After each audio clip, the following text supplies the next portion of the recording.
Assalamualaikum warahmatullahi wabarakatuh.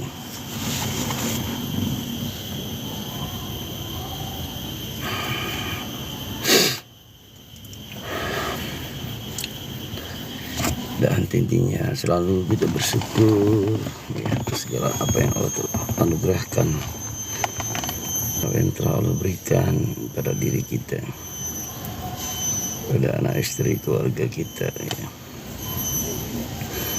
Nah, terhadap napas, terhadap kesehatan. Anda menyampaikan sesuatu terhadap apa yang kita lakukan, semuanya itu hanya untuk mengharap keridhaan Allah. Semalam ada pengajian, menyampaikan tentang pengajian di masjid di surat Al-Insan. Mungkin ada hubungannya ya. Di pengajian ada surat Al-Insan. Aku dengar dari luar Bang Andi juga menyampaikan di surat Al-Mudassir tentang hakikat di dalam kita memberi, menolong atau bersedekah. Ya, tidak hanya itu sekedar hanya materi ya, baik ucapan yang baik, informasi yang baik ya, itu pun sedekah ya. Bang Andi menyampaikan di Al-Mudassir semalam pengajian di surah Al-Insan, bahwasanya ada di Al-Insan ayat 9 ya, yang menyatakan bahwasanya sesungguhnya kami memberi makanan kepadamu hanyalah karena mengharapkan keridhaan Allah. Kami mengharap balasan dan kami tidak mengharapkan balasan dan terima kasih dari kamu. Hakikatnya semua yang kita lakukan itu hanya mengharap keridhaan Allah, untuk mendapatkan keridhaan Allah, sehingga itulah tanya perintah kata Bang Andi itu ya. Nah, sejatinya apa yang kita lakukan kebaikan itu akan kembali untuk diri kita sendiri.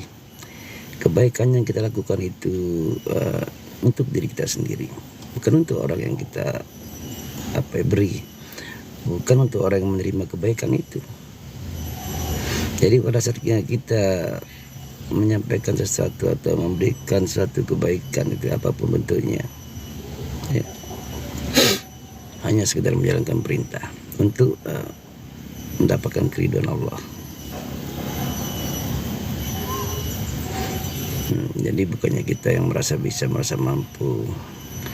Janganlah kita berbuat baik terus mengharapkan imbalan atas kebaikan kita terhadap orang yang kita bantu umpamanya. Kita berbuat baik merasa itu ada kemampuan pada diri kita, sehingga kita seakan-akan orang itu harus dibuatnya merasa berhutang budi. Wah, itu tidak baik, akan dibuatnya kecewa. Yang berbuat akan dibuatnya kecewa. Yang berbuat kebaikan itu akan dikecewakan. Memang ada kebaikan itu pasti akan dibalas kebaikan, tapi tidak harus orang yang kita tempat berbuat baik harus membalasnya, bukan ke situ, bukan itu. Pasti akan Allah balas ya, lewat siapa umpamanya. Ya, banyak hikmah kadang-kadang dipahamkan satu sama lain terhadap yang ditolong. Sejatinya Allah yang datang ke pertolongan itu melalui hamba-hambanya. Jadi baik yang memberi maupun diberi, semuanya menyadari bahwasanya itu di situ ada gerak Allah, di situ ada kehendak Allah ya. Tetap secara adab ya, kita ada rasa terima kasih, tapi jangan sampai seakan-akan mengikat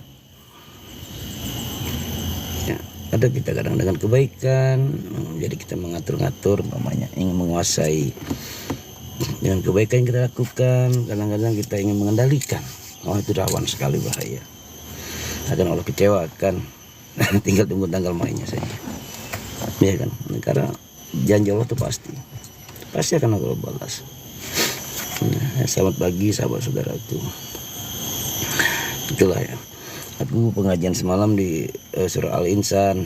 Nah, berkaitan dengan apa yang Bang Andi sampaikan ya semalam di surah Al-Mudassir.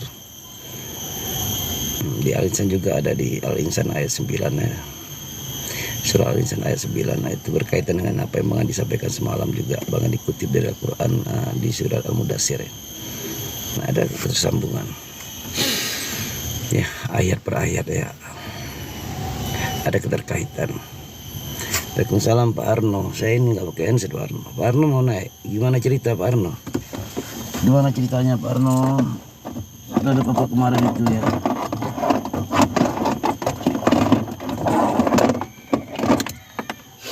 Ada suara kuda. Gimana cerita Pak Arno sekarang terhadap apa yang kemarin Pak Arno pertanyakan? Ada jawaban dalam diri Pak? Sama lah, ada juga teman kemarin seperti itu juga Pak Arno. Tetapi kita di sini bukan apa ya, untuk memberikan apa yang kita lakukan itu untuk membandingkan, untuk apa ya, seakan-akan mempromosikan yang kita lakukan terhadap orang lain, kayak sales lah, nggak usah. Kita hanya memberikan pengalaman, hanya berbagi sesuatu yang sudah kita dapatkan manfaatnya. Ya silakan yang mendengarkan, tapi tidak harus kita giring, harus kita paksa orang lain harus seperti kita, tidak. Kita hanya menyampaikan, gitu. Aman ya, alhamdulillah kalau aman. Ya. Kayak aku komal kadang-kadang, silakan ada yang mau berbagi silakan. Tapi kalau ada niatnya bukan berbagi, membandingkan sesuatu yang dia pahami dengan yang aku pahami, bagiku ya kurang etis lah. Itu masuk bagian adab juga, bagaimana kita bertamu.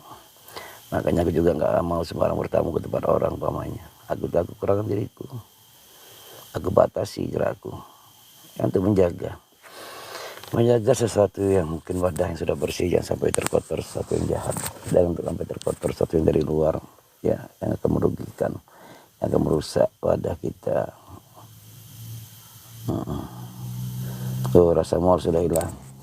Nggak, maksudku dengan keinginan Pak Arno kemarin, apa yang ada jawaban dalam diri Pak Arno ya, apa tetap ya, silakan, nggak ada larangan. Tapi entah apa kita perbanyak sesuatu keilmuan itu kalau tidak ada yang manfaat.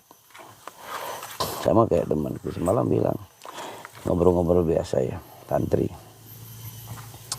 Saya mau berguru lagi katanya, kemana, mau pulang ke Jawa, mau apa lagi kalau bilang. Saya mau cari alat bengkok katanya, aku gak paham apa alat bengkok.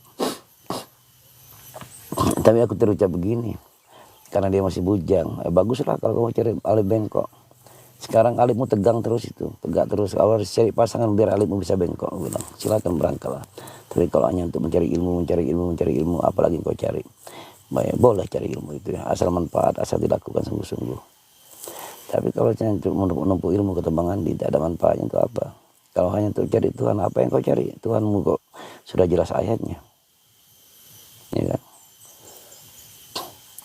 Bahasanya Allah tidak bertempat. Memang ada ayat menyatakan bahasanya Allah di ars. Tapi kan maknanya bukan Allah sebagai makhluk, seperti bagaimana makhluk duduk di kursi, enggak seperti itu. Nah, banyak ayat-ayat yang menjelaskan tentang keberadaan Allah di situ. Allah menyatakan aku bersama kalian dimanapun kalian berada. Ada lagi ayat menyatakan bahwasanya aku lebih dekat dari ular leher. Ya silakan pahami, tapi jangan sempit memahami itu. Ya. Nah, di sinilah enaknya kita selalu kumpul, tidak saling menyalahkan satu sama lain. Silakanlah kalau kebenaran itu yang kalian nyatakan, ya kebenaran untuk kalian. Tapi jangan paksakan orang lain ya, untuk menerima kebenaran yang kalian sampaikan. Dari saya nggak ada keinginan untuk memaksa orang lain untuk mengikuti apa yang saya sampaikan, tidak ada. Saya hanya berbagi tentang apa yang saya dapatkan, yang saya alami, yang manfaat bagi diri saya. Ya. Bukan membuat orang lain harus seperti saya, tidak. Sehingga kita ada manfaat ya, alhamdulillah. Ya itulah Pak Arno. Pada saat Pak Arno ingin menguasai sesuatu keilmuan, itu keinginan itu yang menjadi Tuhan. Sedangkan di ranah ini rawan sekali. Justru kita di sini ingin lurus ke Allah ya, tidak ingin menduakan Allah. Sedangkan ada dosa-dosa yang tidak Allah ampuni, apa itu syirik. Bagaikan semut hitam di batu hitam di tengah malam gelap gulita. Itu kan ditakutkan Rasulullah. Syirik. Kadang-kadang kita ingin dengan zikir kita berjam-jam, ribuan kali umpamanya. Tetapi dengan zikir itu yang mendapatkan amalan kita, itu yang kita jadikan Tuhan. Apa enggak kita orang berzikir tambah ini, tambah enggak ada istilahnya, tambah kacau kehidupannya. Niatnya salah. Ada satu yang salah. Saya hanya sebentar aja, sebentar lagi nunggu anak saya bagi rapor. Di belakang mau keluar mobil terkunci saya. Nah, ada Bang Andi, bahasa Bang Andi kemarin. Kalau kita berkesadaran, janganlah sesuatu itu kita merugikan orang lain. Saya ini tiap hari nahan kadang-kadang. Ini ada tempat muter, dihalangi. Padahal ini tanah pemerintah semuanya. Di belakang saya ada pohon-pohon kadang-kadang ya. Pohon-pohon itu menjulang keluar. Mobil saya ini rat-rat suaranya saya. Ini ada kesadarannya. Sehingga setiap saya lewat itu suara dahan-dahan untuk ke mobil saya. Nah itu kesadaran. Pada saat saya bawa mobil itu kesadaran saya meluas. Seluas mobil yang saya bawa ini kesadaran saya. Pada saat ada sesuatu menyentuh, ya bodi mobil ini saya merasakan. Nah itulah kata Bang Andi juga pernah menyampaikan. Kesadaran kita meluas. Bagaimana kita di rumah, kesadaran kita satu rumah kita itu. Terhadap penghuni rumah, terhadap rumah kita. Cobalah gentengnya bunyi. Kita langsung tersentak. Itu kesadaran kita.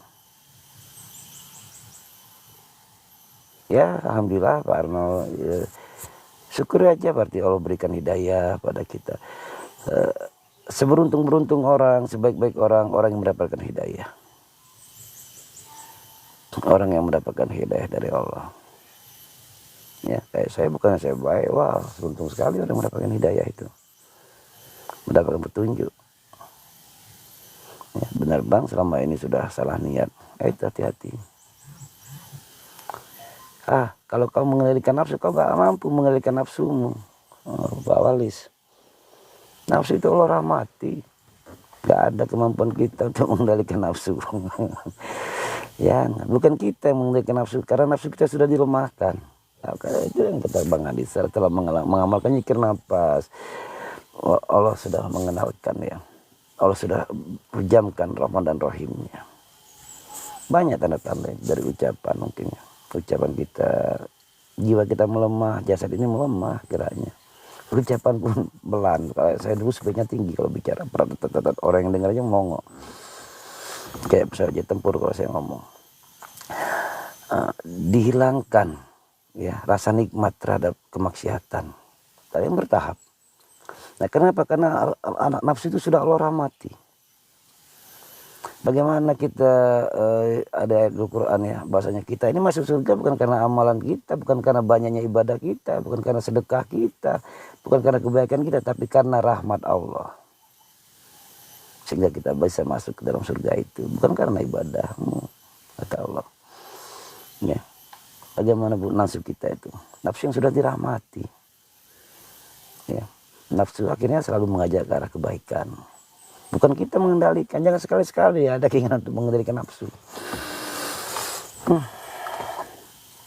Kau kendalikan napasmu aja lah, yang setiap hari kau jalani. Bisa kau kendalikan 1 jam bernapas, 1 jam tidak. Tidak mampu. Ya, makanya berdoa itu aku selalu amalkan juga itu doa Bang Andi. Ya Allah, ya itu rahmati nafsuku ya Allah. Dorongannya sangatlah kuat, sungguh aku tak mampu ya Allah. Sehingga nafsu itu dirahmati. Tanda-tandanya ya dihilangkan rasa nikmat terhadap kemaksiatan. Dan itu salah satu tanda-tanda Allah sudah mengampuni dosa-dosa kita. Ya mungkin kalau ini ingat Pak Mulus langsung umpamanya kita tegangannya langsung naik. Sekarang biasa. Kadang-kadang malu ya Allah, ampun ya Allah. Kalau pas ada di depan kita lewat ya rezeki ya Allah. Tapi kalau kita kejar-kejar lagi, nah itu malu lah. Kita sadari itu kalau Allah selalu bersama kita, sadari, rasakan. Kalau kau lihat umpamanya nggak ada yang mampu lihat Allah. Nabi Musa hancur gunung Tursina. Hanya cahayanya hancur, pingsan. Waalaikumsalam warahmatullahi wabarakatuh ya. Rasakan kehadiran Tuhan. Nah makanya aku dapat bahasa-bahasa Bang Andi yang simpel ya. Kayak bahasa-bahasa pasaran lah. Bahasa-bahasa kaki lima gue bilang itu. Bahasa-bahasa yang gampang dicerna. Tidak membutuhkan satu pemikiran yang lebih ya, buat otak itu berpikir. Simpel, makan kaki lima bagi aku itu. Seperti selera ya, selera yang rendah-rendah aja lah ya. Tapi luar biasa manfaatnya, maknanya. Iya kan? Nah, Allah Akbar ya. Ada saya sampaikan tadi ya Allah tentang bahagia, semoga bahagia. Kita selalu mendoakan semoga rasa bahagia, semoga selalu bahagia. Apa yang kalian cari kalau nggak kebahagiaan? Orang dari yang kuli sampai presiden yang dicari ingin bahagia. Kita dari sekolah pengen dapat kerja apa? Ingin bahagia. Iya kan? Nah, coba. Ada apa di balik bahagia itu? Memang yang bahagia bukan dibuat-buat. Allahu alam ya. Ini aku yang dipahamkan bagaimana Bang Andi sering sampaikan bahagia itu. Pada saat kata dulu Bang Andi pernah sampaikan di aku rahasia berdoa ini kebuka juga kebagikanlah semoga Bang Andi juga pasti ridho ya. Pak Wimi katanya pada saat kau melihat orang lain bahagia dan kau rasakan kebahagiaan sama dengan orang yang mendapatkan kebahagiaan itu, Allah Akbar, di sanalah kau berdoalah Pak Wimi katanya. Itu nggak pernah dibuka. Siapa ustadz yang pernah buka itu? Kayak yang pernah buka itu. Selama ini kita tahunya antara azan dan koma, waktu sujud, waktu-waktu saja seperti gamal enggak kapanpun. Pada saat bahagia itu aku dipahamkan. Disitulah pembuktian ayat bahwasanya aku lebih dekat dari ulat leher kalian, maka berdoalah. Pada saat bahagia itulah apa yang disampaikan Bang Andi itu baru 2-3 tahun. Oh ini maknanya. Apa Bang Andi pernah menjelaskan? Tidak. Cuma dia sampaikan berdoalah katanya. Karena aku sesungguhnya lebih dekat dari ulat leher kalian. Pada saat kalian merasakan kebahagiaan yang sangat gak tahu dari mana datangnya, maka berdoalah di situ. Itu bahasanya berdoalah, maka berdoalah. Pembuktian bahasanya aku lebih dekat dari ulat leher kalian kata Allah. Itulah saat pembuktiannya bagiku. Ya, yang sangat kita rasakan, rasa dengan rasa. Bukan dengan pandangan. Siapa yang bisa memandang Allah? Nah, dari situ pada saat katanya rasakan kita bahagia itu merasakan itulah ayat yang aku lebih dekat dari ulat leher kalian, rasakan itu, maka berdoalah, maka ajak bicara Tuhanmu kata Bang Andi. Bahasa yang simpel ya, itulah makan kaki lima cita rasa bintang 5 bagiku. Itulah simpel, nggak perlu ribet kita makannya. Baca doa bismillah makan. Ada yang baca doa ada kasih tahapan makannya dulu, pegang garpu, pegang sendok. Mana dulu yang dipakai, sendok, garpu, apa pisau. Ujungnya kita makan-makan, gak kenyang-kenyang. Terlalu banyak tahapan aturan-aturan yang ditetapkan. Tapi masing-masing silakan. Aku hanya berbagi di rumahku. Aku bukan bertamu ke tempat orang menawarkan sesuatu, bukan. Aku hanya berbagi siapa yang ke rumahku. Ini aku ada hidangan, ini hidanganku. Karena itu yang aku dapatkan dari Bang Andi, bagi gue rasa gampang. Mungkin selama ini orang-orang belajar mengenal Tuhan, ingin cari Tuhan. Apa yang dicari? Buat Tuhan dicari. Umpamanya gitu. Terus ya itulah bagaimana aku pun bicara apa yang sudah Allah mampukan untuk aku berucap. Tak mampu berucap. Sadari ada sifat di situ. Apa? Allah yang mau berkalam-kalam. Ada keinginan, ada sifat Allah di situ yang mau berkehendak. Ada gerak, ada sifat Allah yang mau kuasa pada diri kita. Di saat ada sifat, di sana ada zat. Kan gampang. Kadang-kadang kita bungkus dengan kalimat-kalimat yang bahasanya terlalu kias, bahasa-bahasa filsafat memang butuh kecerdasan. Tapi ada manfaat untuk dirimu. Apakah menambah keimananmu? Hanya menimbulkan perdebatan. Ya kita lihat hanya menimbulkan perdebatan. Ya, akhirnya apa? Butuh pengakuan siapa sebenarnya sejati diri kita. Saling meninggi satu sama lain.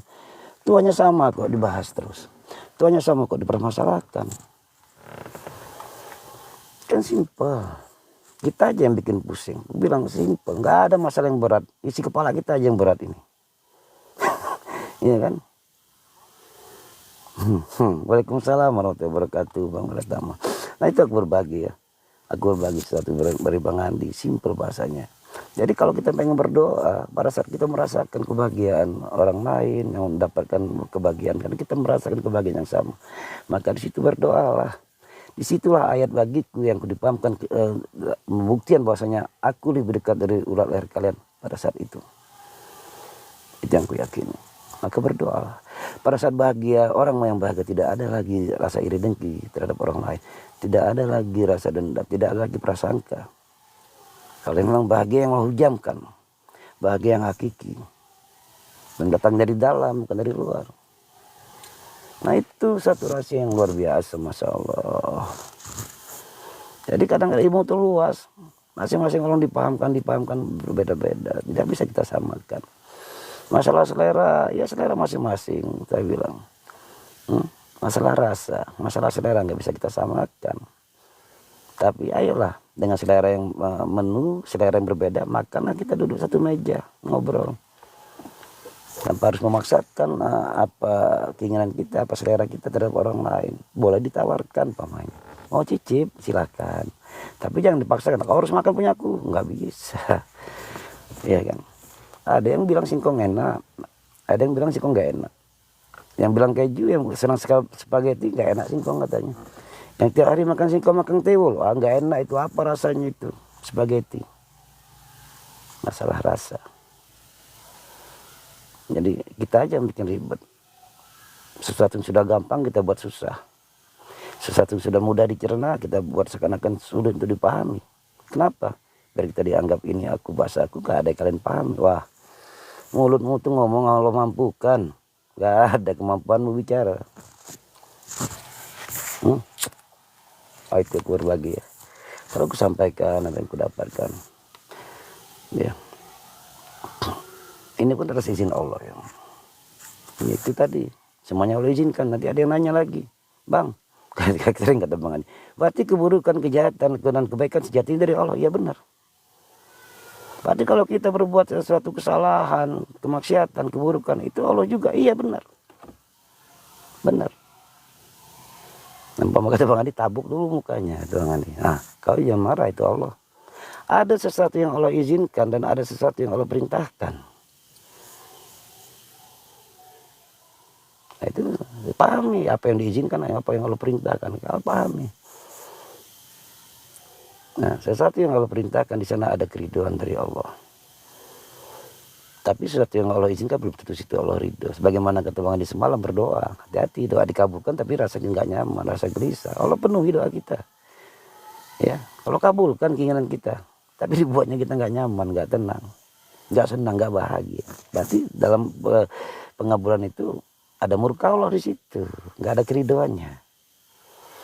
Nah, itulah simpel bahasa ya. Makanya saya berbagi lagi cerita nih. Saya berbagi cerita.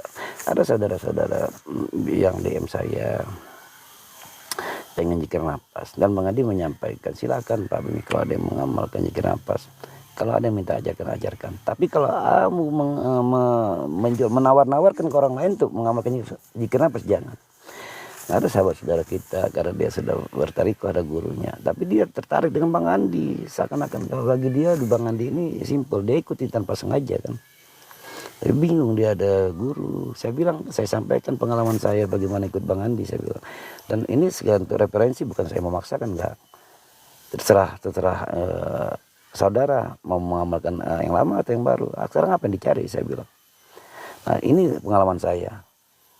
Ya, kalau masalah untuk Anda melakukan zikir nafas atau dengan tariko yang lama, itu urusan Anda, silakanlah, pilihan. Metode itu metode, tidak bisa kita paksakan, tidak boleh kita bandingkan. Ya bercerita lagi, dia izin ke mursyidnya, malah ditambahi satu amalan yang baru katanya. Wah, nah disinilah ya kita sama-sama belajar, nggak ada guru murid, jadi nggak ada hijab, ada kedekatan, tapi tetap kita jaga akhlak, jaga adab, ya, saling mendoakan. Tapi jangan juga aku kalau jaring ke referensi ya, Pak Bimi aja nggak ada adab, ya kita kan bersahabat, bersaudara, nggak ada murid, ya pahamilah itu. Banyak imah, kata Bang Adi, tanya perintah, tanya ke Allah apa perintahnya, nyerit-nyerit apa ya Allah perintahmu ya Allah, pahamkan ya Allah, mudahkan untuk menjalankan perintahmu itu ya Allah. Apa dibalik itu? Ya itulah, setiap apa yang kita lakukan dalam sholat apa? Lillahi ta'ala, karena engkau ya, karena perintahmu ya Allah. Aku sholat karena perintahmu ya Allah. Nggak ada lagi sholat malam, bangun malam ada keinginan hajat untuk menyampaikan hajat, nggak ada. Tapi setelah sholat sampaikan. Nggak ada dalam sholat ada keinginan sholat duha ingin biar banyak rezeki, ya sholat aja.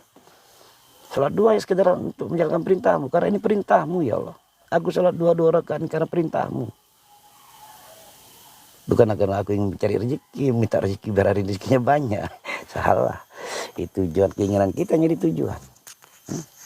Nah ini ya bagi yang tahu, bagi yang sudah dipahamkan. Yang belum paham ya masih dimaafkan. Kalian sudah paham, kalian masih Kita sudah paham di sini, sudah tahu keilmuannya, dan kita tidak menjalankan itu. Hati-hati, luar biasa. Ya, itu yang apa itu? Syirik, musyrik. Banyak orang ingin mendekat kepada Tuhannya, malah Tuhan dinomorduakan. Ya, malah tujuannya, malah keinginannya yang jadi hasratnya, malah amalannya yang menjadi Tuhannya. Ya, dengan amalannya merasa bisa mampu melakukan semuanya. Nah, aku hanya sekedar berbagi, ya maaf kalau ada yang melihat, ada lewat, aku hanya berbagi, saling mengingatkan ya sama teman-teman semuanya yang sahabat satu jiwa, yang sama-sama kita berikan nafas. Dan bukannya aku membatasi, kalau bukan jika nafas enggak sahabat, enggak, silakan sama, tujuan kita sama. Jangan pula masuk ke sini terus menawarkan sesuatu ke aku begini Pak Bimi harusnya begini, ya juga aku harus punya apa ya, ini rumahku. Kalau kalian suka menuku ya silakan masuk. Tapi kalau nggak suka, kalian paksakan aku bawa menu baru, ya siap-siap kalian ku tendang dari rumahku. Hah? Ya semuanya sama. Nah, istriku datang akhirnya.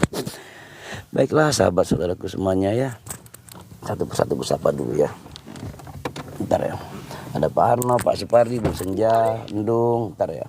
Aprilia, Tuti, Bu Neta, semuanya kita akhiri ya. Dan pagi-pagi ini saya akan meneruskan perjalanan mengantarkan istri saya. Tadi hanya bagi raport. Semoga semuanya selalu sehat, makin bahagia ya. Ayo kita doakan juga Bang Andi dan keluarganya sehat, makin bahagia, selalu dalam lindungan Allah. Kita semuanya juga ya.